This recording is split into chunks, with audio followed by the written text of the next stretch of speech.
지난번 시간에는 이제 반야신경 강의에 앞서가지고 우리가 사전에 알아둬야 될 지식들 그런 거에 대해서 말씀을 드렸습니다. 우선 반야신경이라고 하는 것은 대승경전이기 때문에 소승경전 성립사와 대승경전 성립사에 대해서 말씀을 드렸었고요. 그리고 나아가서 반야신경은 600권 반야경을 집약한 그러한 경전이기 때문에 600권 반야경의 구성 여기에 대해서 말씀을 드렸고요. 그리고 또 마지막으로 반야경은 초기 대승 경전군에 속하거든요. 초기 대승 경전군에 속하는 경전으로서는 반야경, 화엄경, 법화경, 무량수경이 그렇습니다. 그래서 이 네 가지 경전 중에서 반야경의 위치가 어떠한지 거기에 대해서 말씀을 드렸습니다. 우선 반야경, 우리가 반야신경, 우리가 읽고 있는 반야신경은 한문으로 되어 있는 걸 읽고 있죠. 원래는 인도어였죠. 산스크리트어였는데 이 산스크리트어 원본은 현재도 존재합니다. 이것이 한문으로 번역이 되어졌는데 번역되어진 것 중에 총 7종이 현존하고 있습니다. 그거를 보면은요, 먼저 구마라섭 스님이 번역한 반야신경이 있어요. 이 반야신경의 제목은 마하반야바라밀 대명주경이라고 하는 제목으로 번역이 되어져 있습니다. 그리고 현장 스님이 번역한 경 반야바라밀다 신경인데 이것이 현재 우리가 널리 애송하고 있는 그러한 경전입니다.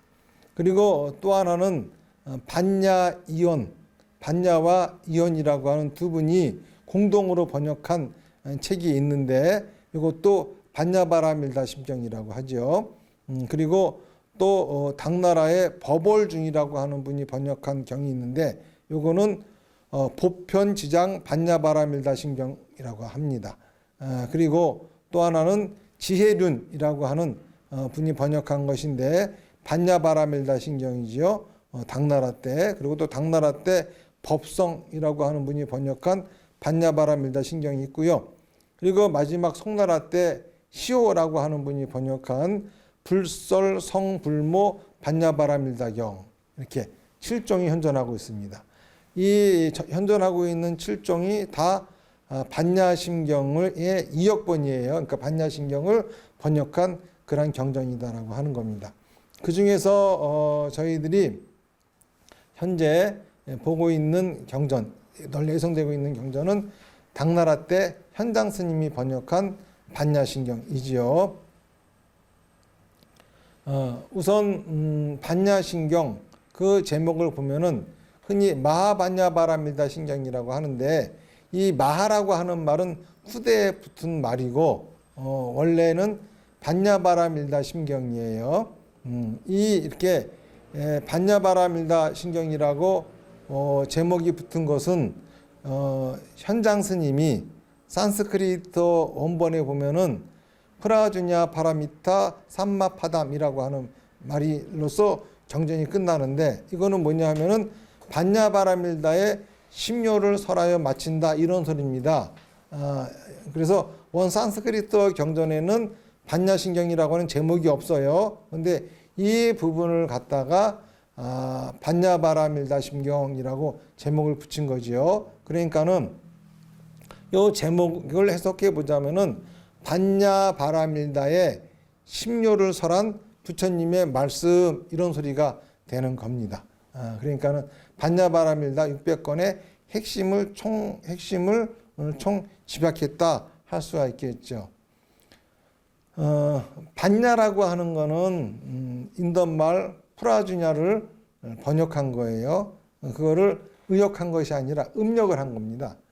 소리 나는 대로 쓴 거죠. 그래서 한자어 반야에는 아무런 뜻이 없습니다. 이 프라주냐의 그 소리 나는 대로 그거를 해당하는 한자를 갖다가 쓴 것이 반야가 되는 거죠. 프라라고 하는 거는 완전하다 그런 뜻입니다. 주냐라고 하는 거는 지혜입니다.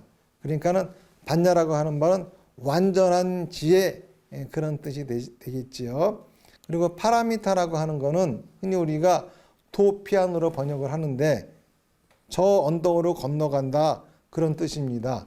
그러니까는 저 언덕으로 건너가게 하는 그러한 완전한 지혜에 관한 말씀, 이것이 바로 반야바라밀다 경의 뜻이 되는 거죠. 저 언덕이라고 하는 거는 뭐냐면은 이 언덕에서 보이는 저 언덕이죠.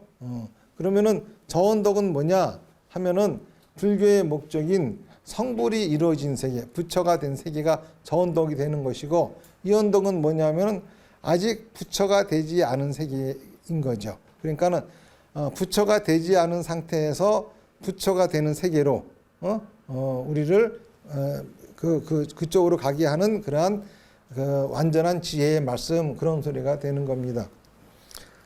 부처가 된다라고 하는 거, 성불한다라고 하는 거. 우선 어떻게 해야 부처가 되느냐, 어떤 상태가 되어야 부처가 되느냐 하면은 열반을 얻으면은 부처가 되었다라고 얘기를 합니다. 열반이라고 하는 것은 인도어 니르바나를 번역한 말이죠. 그 뜻은 불꽃이 꺼졌다 이런 소리입니다. 번뇌의 불꽃이 꺼졌다 이런 소리가 이제 니르바나의 뜻이 되는 겁니다. 그런데 저는 이 니르바나를 완전연소라고 하는 말로서 번역을 하죠. 왜 그러냐 하면은 니르라고 하는 것은 밖으로부터 이런 소리예요. 그리고 니르바나의 이 바나는 이 바라고 하는 동사의 명사형이거든요. 이 바라고 하는 뜻은 뭐냐면은 살랑살랑 바람이 분다 이런 소리예요.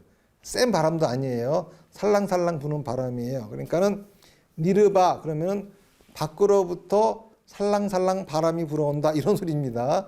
그런데 이것이 명사형이 되니까는 느닷없이 불꽃이 꺼졌다 이런 소리가 되는 거예요. 어떻게 살랑살랑 부는 바람이 불꽃을 끌 수가 있겠습니까? 그거는 불가능하겠죠. 그럼에도 불구하고 살랑살랑 부는 바람이 불꽃을 끌 수 있는 경우는 두 가지입니다. 하나는 뭐냐면은 다 타서 더 이상 탈 것이 없는데도 불이 조금 남아서 살랑살랑 꺼져가고 있어요. 이런 쪽에는 살랑살랑 부는 바람이 불을 끌 수도 있겠죠. 또 하나는 뭐냐면은 아직 탈 것이 많이 남아 있는데 불씨가 꺼져갑니다. 이런 쪽에는 살랑살랑 부는 바람이 다시 불씨를 일으켜 가지고 더 큰 불을 일으켜 가지고 다 태워버리고 난 다음에 불이 꺼질 수가 있겠죠. 모든 게 다 탔다라고 하는 것이 바로 완전연소라는 소리죠. 그래서 저는 열반을 완전연소다 이렇게 얘기를 합니다. 완전연소했다라고 하는 것은 무엇을 완전연소했느냐라고 하는 겁니다. 뭐 땔감이 있어야 되지 않겠습니까? 이 땔감이 뭐냐 하면은 우리의 업입니다. 업이라고 하는 거는 인도 말로 카르마라 그러죠. 카르마라고 하는 단어는 본래 크르라고 하는 동사의 명사형입니다. 크르라고 하는 동사는 하다 이런 뜻이에요. 이거의 명사형이니까는 순수한 우리나라 말로 바꾸면 짓 이렇게 얘기를 할 수가 있겠습니다. 그런데 우리는 이 업을 갖다가 그렇게 쓰지 않아요. 업이라고 하는 것은 짓에 해당하는 겁니다. 우리가 짓을 안 하는 사람은 하나도 없습니다. 그런데 그렇게 하면 업된다 이런 말을 합니다. 업이 안 되는 거 하나도 없어요. 누구나 다 무슨 짓을 하고 있거든요.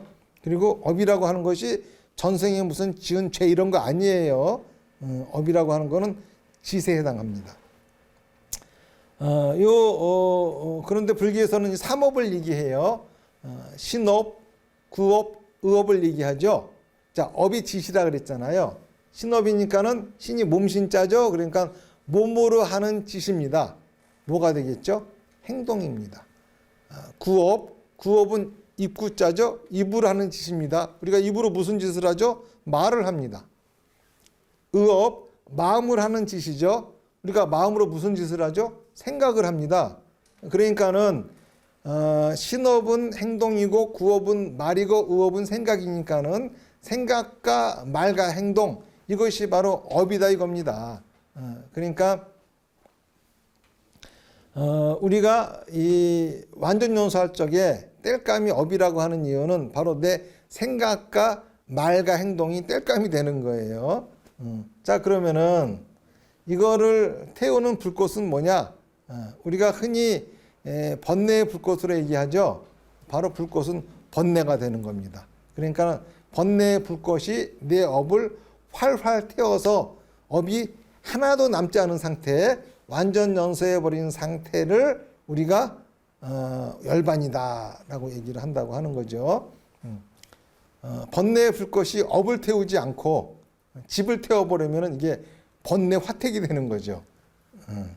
그런데 업을 잘 태우면은 따뜻한 난방이 됩니다.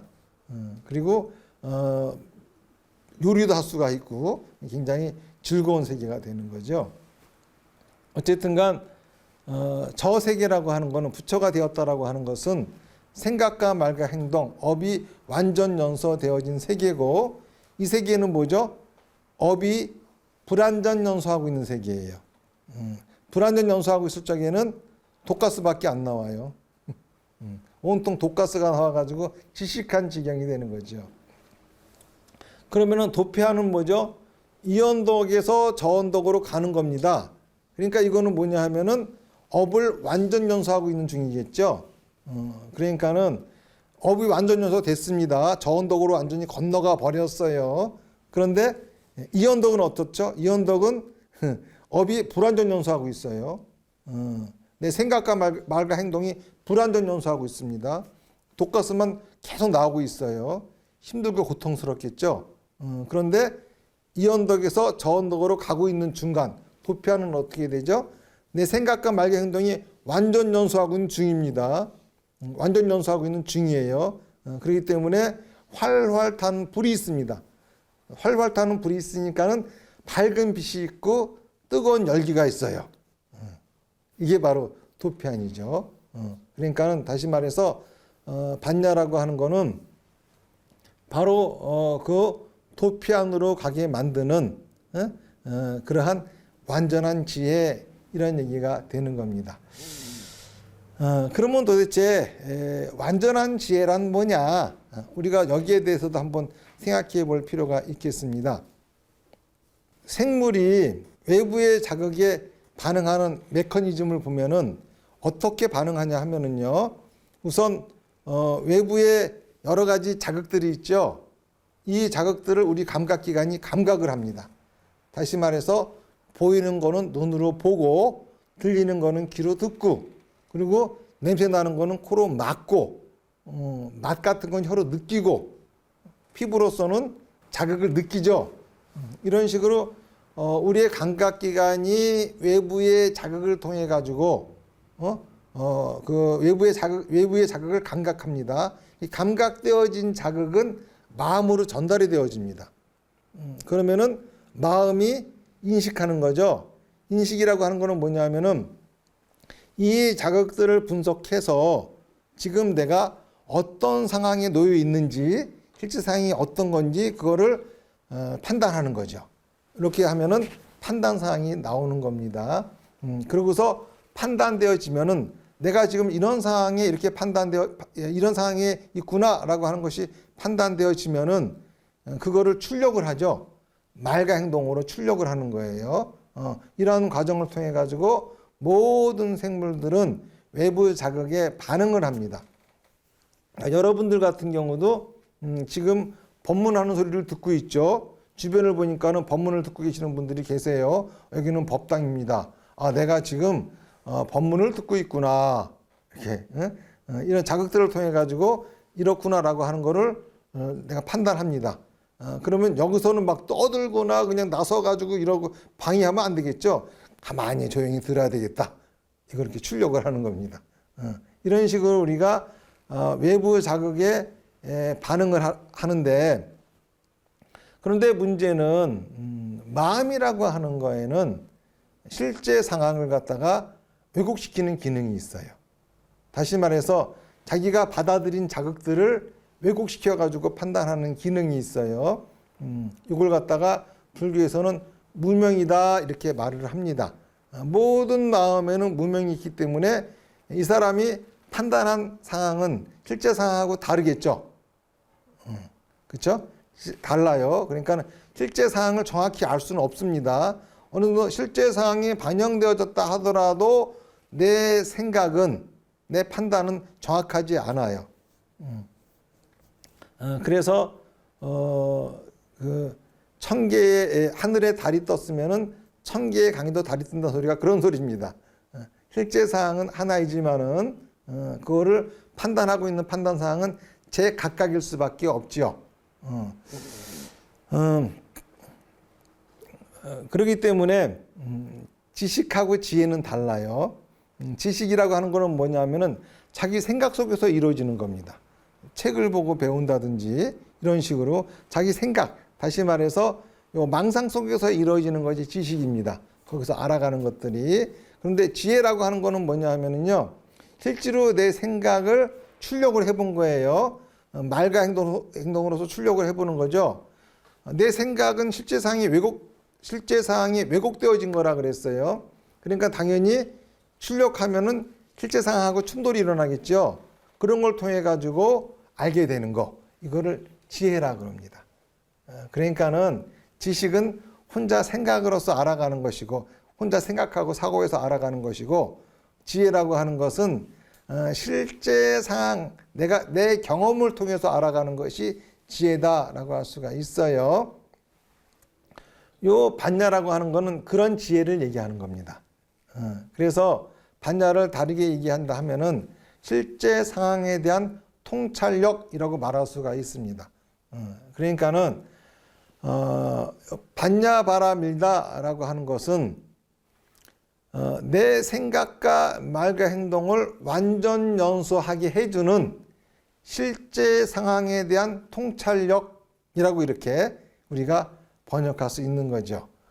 여기다가 이제 마하라고 하는 말이 붙는 거예요. 원래 경 제목은 마하가 붙지 않는데 일반적으로 후대에 마하라고 하는 말을 붙여가지고 마하 반야 바라 밀다 심경 그럽니다. 그러니까는 큰 그쵸? 실제 상황에 대한 통찰력이죠. 어떤 통찰력이냐? 내 생각과 말과 행동을 완전 연소하게 해주는 그러한 실제 상황에 대한 통찰력이다 이겁니다. 여기에 관한 부처님의 말씀인데 심자가 들어갔으니까는 여기에 대한 부처님의 말씀 중에서도 핵심만 간추려 놓은 것, 이런 소리가 되는 겁니다. 이게 이제 반야신경의 경의 제목이라고 할 수가 있겠죠. 보통 경전이라고 하는 거는 3분가로 구성이 되어져 있어요. 이거는 중국의 도원 스님 이래로 우리가 3분가로 구분한다라고 하는데, 또 요즘은 그것이 도원 스님이 아니다 또 이런 얘기도 있어요. 어쨌든간 도원 스님이 아니면 누구다라고 하는 말도 없으니까는 일단은 도원 스님 이래로 우리가 경전은 3분가로 나눠서 본다라고 하는 겁니다. 3분가라고 하는 거는 서분, 정정분, 유통분입니다. 흔히 우리가 서론, 본론, 결론 이렇게 얘기할 수가 있는데 약간은 달라요. 약간은 다르죠.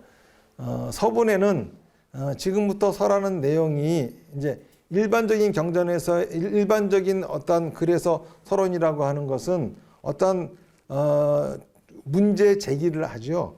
그러고서 거기에 대해서 설명을 하고 이게 본론이고, 그리고 거기에 대한 결론을 내리는 게 결론이고 이런 건데, 경전의 서분, 정정분, 유통분은 이각은 좀 다릅니다. 서분이라고 하는 거에는 이것이 석가모니 부처님의 가르침이다, 불설이다 라고 하는 거를 입증하기 위해서 육사성취라고 하는 것이 들어 있습니다. 이게 서분이죠. 그리고 또 이 경전이 설해지게 된 동기, 이런 것들도 서분에 들어가요. 그래서 육사성취가 써 있는 분을 갖다가 증신서라 그러고, 그 경이 설해지게 된 동기에 대해서는 흔히 발기서다 이렇게 이야기를 합니다. 증신서 서분에 육사성취가 써 있다고 하는데, 육사성취는 뭐냐면은 6가지가 성취되어졌다 이겁니다. 이 6가지라고 하는 거는 뭐냐 하면은 신성치, 문성치, 주성치, 시성치, 처성치, 중성치예요. 신성치라고 하는 거는 뭐냐 하면은 믿음이 성취되었다라고 하는 말인데, 이거는 어떻게 들었느냐 이런 소리에 해당이 되는 겁니다. 그리고 문성치는 누가 들었느냐입니다. 누가 들었느냐. 그리고 주성치는 누가 말씀하셨느냐예요. 그리고 시성치는 언제 말씀하셨느냐고, 그리고 처성치는 어디에서 말씀하셨느냐고, 중성치는 누가 함께 들었느냐 이런 거죠. 흔히 육가 원칙하고 좀 비슷한 그런 부분이 있습니다. 이것이 육사성치인데 이런 것들이 보통 서문에 써 있습니다. 그런데 앞으로 강의할 요 반야신경 이거는 보면은 그게 없어요. 뜬금없이 느닷없이 관자재보살이 깊은 반야바라밀을 행할 때 이러고 나옵니다.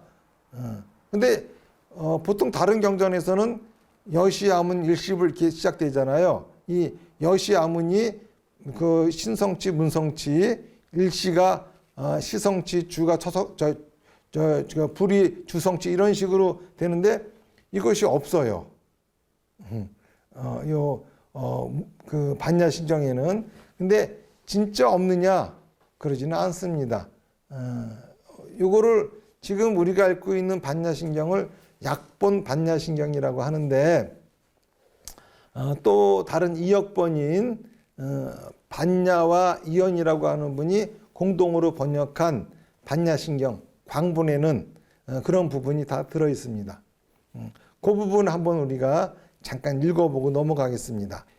광경 그 반야신경입니다. 한번 읽어보겠습니다. 이와 같이 나는 들었다. 한때 부처님께서 왕사성의 기사굴산 중에 계셨는데 여러 대비구들과 보살들이 함께하였다.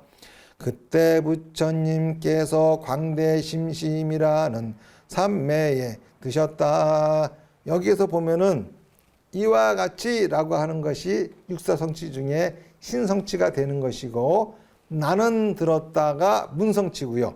그리고 한때에 이게 시성치가 되는 것이고, 부처님께서 이것이 주성치가 되는 것이고, 왕사성의 기사굴산 중에 이렇게 얘기하는 것이 처성치가 되는 것이고, 그리고 여러 대비구들과 보살들이 함께 하였다. 이것이 중성치가 되는 겁니다. 이런 식으로 육사성치가 써 있습니다.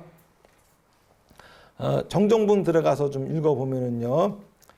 이때 대중 중에 보살마살이 있었는데 이름을 관자재라 하였고 깊은 반야바라밀라를 행할 때에 있어서 오니 다 공함을 비추어 보고 모든 고통과 액으로부터 벗어난 이였다. 그때 사리부리 부처님의 위신역을 받들어 합장 공경하며 관자재 보살마살에게 여쭈었다. 선남자이시여, 만약 깊은 반야바라밀다를 행하고자 하는 이가 있다면 어떻게 수행을 하여야 하겠습니까? 이때 관자재 보살마살이 장로인 사리불에게 말하였다. 선남자여, 만약 선남자 선여인이 있어 깊고 깊은 반야바라밀다를 행하고자 할 때는 마땅히 오온의 성품이 다 공함을 보아야 합니다. 자, 그 뒷부분은 우리가 흔히 접하는 반야신경과 같습니다. 그러니까는 이렇게 보면은 광본 반야신경에서 보면은 먼저 사리불이 관자재보살에게 질문을 하는 거죠. 그랬더니 관자재보살이 답변을 하는 거예요. 그러니까는 약본 반야신경, 우리가 흔히 지금 읽고 있는 반야신경은 이 관자재보살의 대답, 요것만이 나온다라고 하는 거예요. 또 뒷부분을 보면은 그 반야신경을 관자재보살이 거기에 대한 질문에 대한 답변이 끝나고 난 부분이 거기 다시 한번 또 거기 이어서 읽어보죠. 사리부리여 모든 보살 마살은 깊고 깊은 반야바라밀라를 행할 때에는 응당히 이와 같이 하여야 합니다. 이와 같이 설하여 마치자마자 석정께서 광대심심산매에서 일어나셔서 관자재보살 마살을 칭찬하시면서 착하도다 착하도다 선남자여 그러하다 내가 말한 것과 같이 깊고 깊은 반야바라밀라를 행할 때에는 응당히 그와 같이 행하여야 한다. 그와 같이 행할 때에 일체 열애가 모두 다 기뻐하느니라. 자, 이렇게 보면은 이제 반야신경 끝나고 나서 관자재보살이 대답하고 나서 그리고 석가모니 부처님은 한 말씀도 안 하신 거예요. 석가모니 부처님은 광대심심 산매에 들어가 계셨다가 사리불이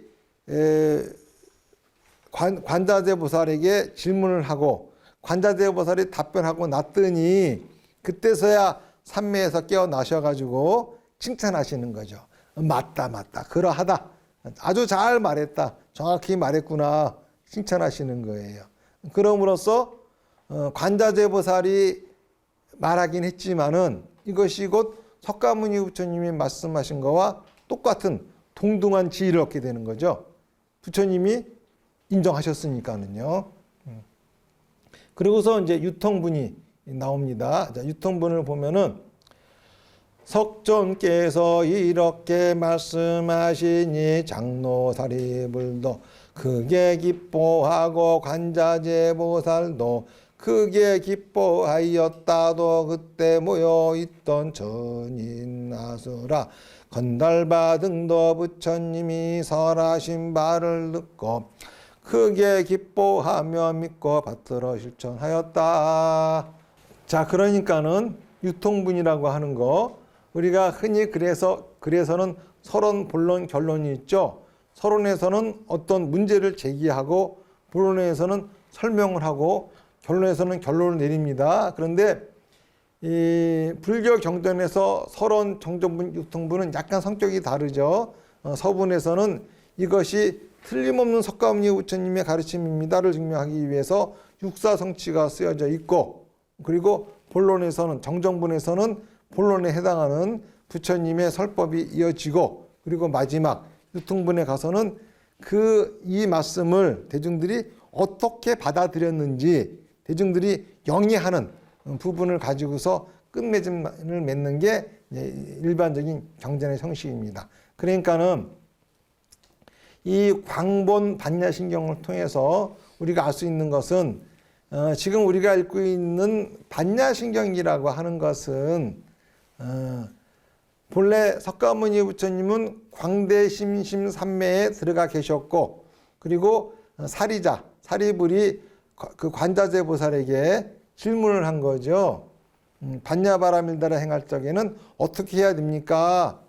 라고 질문을 하니까는 거기에 대해서 관자재보살이 대답을 하고 그리고 나서 석가모니 부처님이 그 말이 맞다라고 인정을 함으로써 경의 지위를 얻었다라고 하는 걸 알 수가 있습니다. 자, 그럼 우리가 이제 앞으로 이제 배워볼 그거는 이제 약본 반야신경이거든요. 약본 반야신경은 크게 네 부분으로 구성을 합니다. 첫 번째는 이부분, 두 번째는 파사분, 세 번째는 공릉분, 그리고 마지막으로 총결분이에요. 이 부분에서는 문제를 제기하죠. 어떤 부분이냐면은 관자재보살, 행신 반야바라밀다시 조견 오온 개공도 일체 고액. 여기까지가 이 부분이에요. 다시 말해서 관자재보살이 깊은 반야바라밀다를 행할 때에 오온이다 공함을 비추어 보고 괴로움과 애군으로부터 벗어났다 이런 말입니다. 그러니까는 이 부분을 자세하게 설명하고 있는 게 파사분과 공릉분이에요. 파사분에서는 어느 부분을 자세하게 설명하냐 하면은 관자재보살이 깊은 반야바라밀다를 행할 때에 오온이 공함을 비추어 보았다 라고 하는 부분을 설명하고 있는 부분이 파사분입니다. 공릉분은 관자재보살이 깊은 반야바라밀다를 행함으로써 괴로움과 애군으로부터 벗어났다 라고 하는 부분을 설명하고 있는 것이 공릉분이에요. 그리고 총결분은 그러기 때문에 반야바라밀다를 실천해라, 행하라 이거를 권유하고 그러한 이비분의 문장을 좀 강조하고 있는 것이 총설분이다 라고 할 수가 있겠습니다.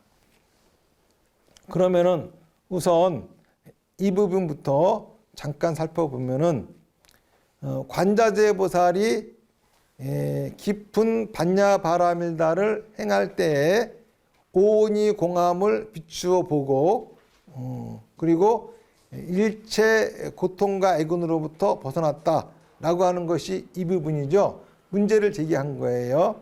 이거는 크게 세 문장으로 구성되어져 있습니다. 첫 번째 문장은 관자재보살이 깊은 반야바라밀다를 행한다. 두 번째는 관자재보살이 오온이다 공함을 비추어 보았다.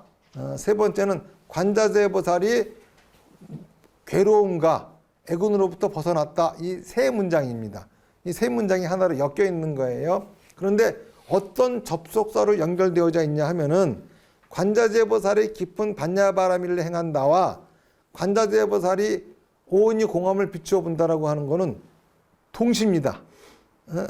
행할 때라고 하는 이 때라고 하는 접속사로 연결이 되어 있어요. 그러니까 시간적으로 보면은 반야바라밀다를 행하는 것과 오온이 공함을 비추어 보는 것은 동시에 일어나는 겁니다. 그리고 그 다음 문장 괴로움과 애군으로부터 벗어났다라고 하는 것은 그건 애프터 뒤 그렇죠?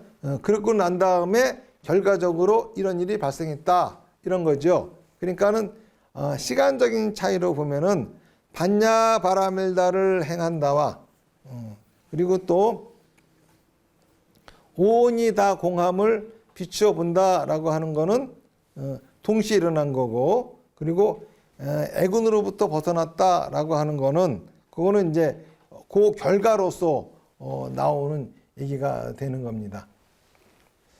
그러면은 이제 우선 관자재보살이 깊은 반야바라밀다를 행한다인데 이것부터 설명을 해야 되는데 관자재보살 우리가 흔히 관세음보살로도 알려져 있죠. 그런데 어떤 때는 관세음보살이라고 쓰고 어떤 때는 관자재보살이라고 써요. 도대체 어떤 때에 관세음보살이라고 쓰고 어떤 때에 관자재보살이라고 쓰느냐 이겁니다. 왜 그냥 이름을 통일을 시키지 왜 이렇게 각각 다르게 쓰느냐라고 하는 겁니다. 관세음이라고 할 적에는 세상의 소리를 관한다 그런 거잖아요.